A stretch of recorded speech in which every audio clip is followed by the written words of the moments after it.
with Chief Meteorologist Holden LeCroy. Another blustery and windy day along the Oregon coast, and we've had some substantial gusts, but not as bad as yesterday. Here's a live look out toward the Sea Lion Caves, where it's not just the rain, the wind, but also the surf. We have the king tides in effect for tonight as well as tomorrow, and that's actually kind of amplifying the surf at those high tide periods. But for the most part, some calmer weather expected for tomorrow, including areas of Eugene. For the most part, Eugene has kind of been in a dry slot today. We haven't had too much rainfall. Most of the rain has been up toward the north for Salem and Portland, and down to the south across areas of southern Douglas County, mainly Canyonville, and as you make your way toward Grants Pass. For the most part, though, rain is still possible through the late evening hours, but we are going to start to dry things out heading into the overnight hours of tonight. Right now, very mild, by the way, 60 degrees here in Eugene, 58 across the Oregon coast. Some 40s trying to show up toward Oak Ridge, but for the most part, we are still in the upper 50s to around 60.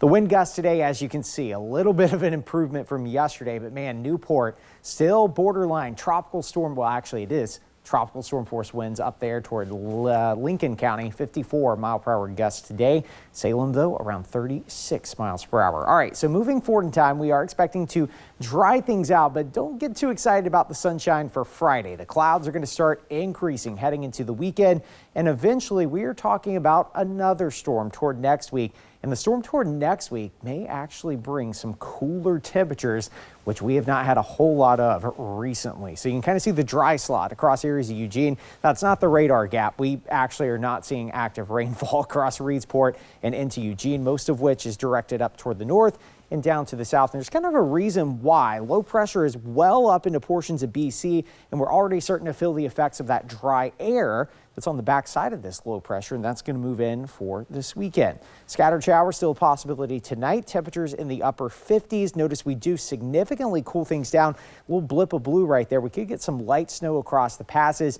but it's not going to cause any issues tomorrow morning. You can see about 47 degrees by the time we head into the evening hours. We do warm things back up to near 60. So if you got to get the yard work done, well, it's looking better toward the weekend. Notice Saturday, Sunday, Monday, dry conditions and cloudy conditions are expected, but the change. All right, you can see deepening trough remains offshore. Notice high pressure builds back into the northwest, leading to dry and mild conditions. But flash forward into next week, we're talking about a cooler air mass and the possibility of some chilly temperatures. So you can kind of see the downward trend in temperatures for the Oregon coast from the 60s this weekend back into the 50s next week. And that is going to be coupled with a little bit of rain and wind. Across the Roseburg area, dry, but kind of cloudy heading into Sunday, about 68 degrees. And then notice the drop back down to about 55 heading into next Thursday. Up into the Cascades, possibility of a little bit of light snow tomorrow morning, but the real snow is going to be building in toward next Thursday, where we finally could be getting a snowpack. But across Willamette Valley, 58 through the weekend, cloudy and dry until next week. Rain returns on Thursday. Notice the drop, 54 degrees for high temperatures. So it's definitely going to be getting a lot cooler into next week.